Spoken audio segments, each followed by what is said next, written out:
Subscribe to Mufti Akmal Mujahid online and press the bell icon for more videos. پیارے ناظرین، ہمارے پیارے رسول صلی اللہ علیہ وآلہ وسلم نے ہمیں 3 ایسے کلمات کے بارے میں بتایا کہ جن کا وظیفہ کرنے سے نہ صرف اس دنیا کی ہر طرح کی مشکل، پریشانی، سختی، تکلیف، تنگی اور بیماری دور ہوتی ہے، بلکہ ان 3 دعاؤں کا وظیفہ کرنے والے کی مغفرت ہوتی ہے، دنیا اور آخرت کی تمام مصیبتیں اور پریشانیاں دور ہوتی ہیں، اولاد کو خوشحالی، برکت اور ہر طرح کی مصیبتوں سے نجات حاصل ہوتی ہے۔ وہ کلمات یہ ہیں۔ ہمارے پیارے نبی کریم رؤوف الرحیم صلی اللہ علیہ وآلہ وسلم نے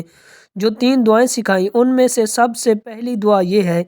دعاؤں کی قبولیت کے لیے حضرت یونس علیہ السلام کی دعا کو ہمیشہ اہمیت حاصل رہی، جو آپ نے مچھلی کے پیٹ میں قید رہتے ہوئے کی۔ اس بارے میں حدیث مبارک ہے کہ نبی کریم رؤوف الرحیم صلی اللہ علیہ وآلہ وسلم نے صحابہ کرام سے فرمایا، کیا تمہیں اسم اعظم کی رہنمائی کر دوں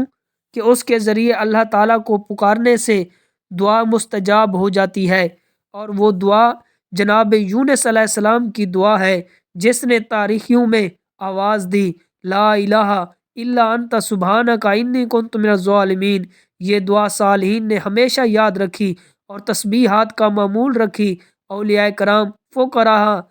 نے اس اذکار سے منزل عشق طے کی۔ اس دعا کی شان نزول کو سمجھتے ہوئے مصائب اور روزمرہ زندگی میں ہونے والی خطاؤں کی وجہ سے یہ آیات کریمہ پڑھتے رہنا چاہیے۔ اس میں بھلائی اور ترقی کی ضمانت ہے، تو راستے کی ہر رکاوٹ بھی دور ہو جاتی ہے۔ اس آیات کریمہ کی برکت سے دل سے نکلی ہر دعا قبول ہوتی ہے۔ روزانہ 100 بار یہ آیات کریمہ درود خضری اول آخر 3 بار پڑھنے کے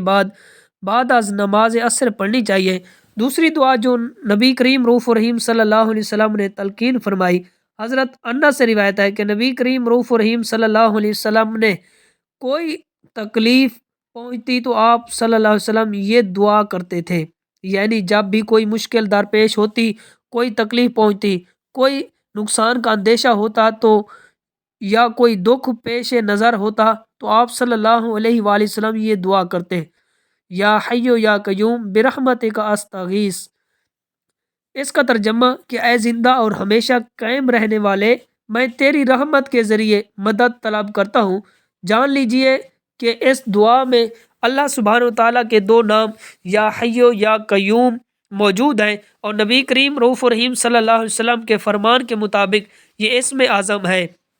اور اسم اعظم کے ساتھ جو بھی دعا مانگی جاتی ہے وہ ضرور قبول ہوتی ہے۔ لہٰذا جو شخص نبی کریم رؤوف الرحیم صلی اللہ علیہ وسلم کی بتائی ہوئی اس دعا کو اپنا معمول بنا لیتا ہے تو اس کی تمام تر حاجات پوری ہوتی ہیں، اور تمام پریشانیاں اور تمام تکلیفیں اللہ رب العزت اس کی دعا کی برکت سے دور فرما دیتا ہے۔ بزرگان دین فرماتے ہیں کہ جب بھی کوئی پریشانی لاحق ہو تو اس دعا کو چلتے پھرتے، اٹھتے بیٹھتے پڑھتے رہیں،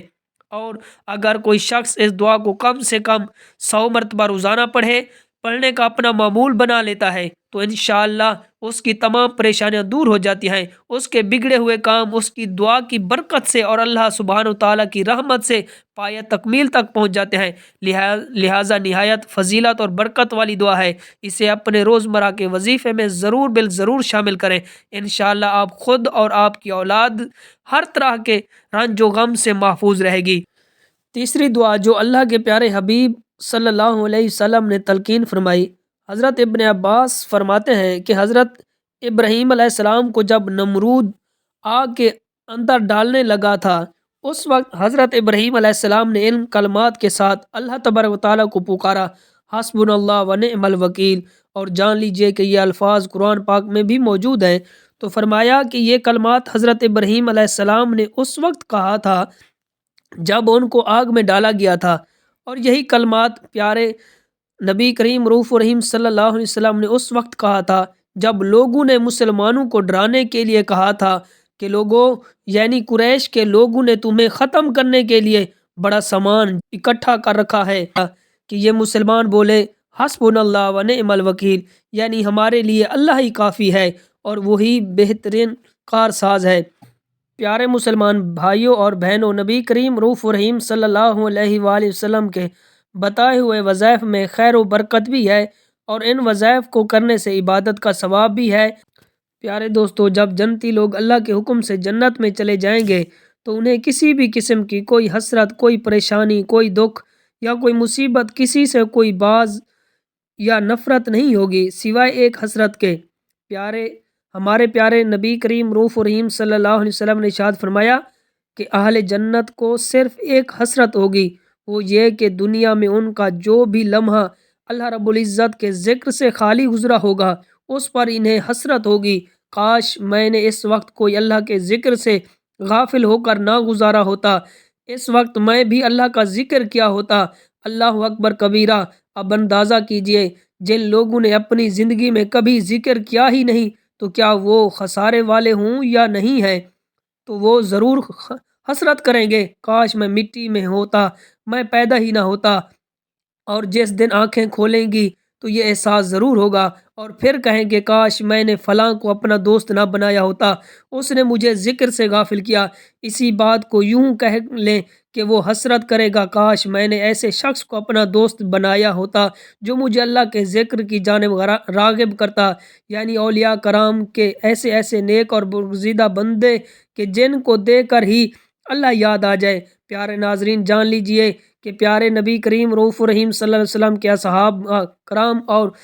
دائرہ کی شکل میں اللہ کا ذکر جھوم جھوم کر کرتے تھے، دائیں بائیں ہاتھ لہلا کر پورے جوش کے ساتھ۔ حدیث میں ان کا تذکرہ موجود ہے کہ اللہ کے نبی کریم صلی اللہ علیہ وسلم کی حدیث مبارک ہے کہ اللہ کا ذکر اس طرح کرو دیکھنے والے کہنے لگ جائیں کہ یہ تو دیوانہ ہے، اور بعض روایت میں اس طرح فرمایا گیا کہ اللہ کا ذکر اس طرح سے کرو کہ منافق یہ کہنے لگ جائیں کہ یہ دکھاوا کر رہے ہیں۔ اور پیارے دوستو، اگر ایسا ممکن نہ بھی ہو تو بھی اپنا ہر وقت ہر پل اللہ کے ذکر میں گزارنے کی کوشش کرو، نماز کی پابندی کرو،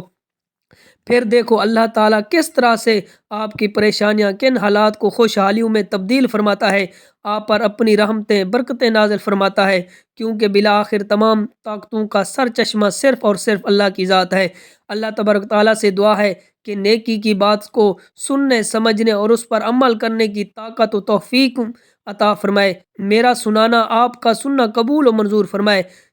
یا رب العالمین۔ پیارے ناظرین، آخر میں آپ سے درخواست ہے کہ میری آج کی اس معلوماتی ویڈیو کو شیئر کر دیجئے اور میرے اسلامی چینل مفتی محمد اکمل کو سبسکرائب کریں۔ Subscribe to Mufti Akmal Mujahid online and press the bell icon for more videos.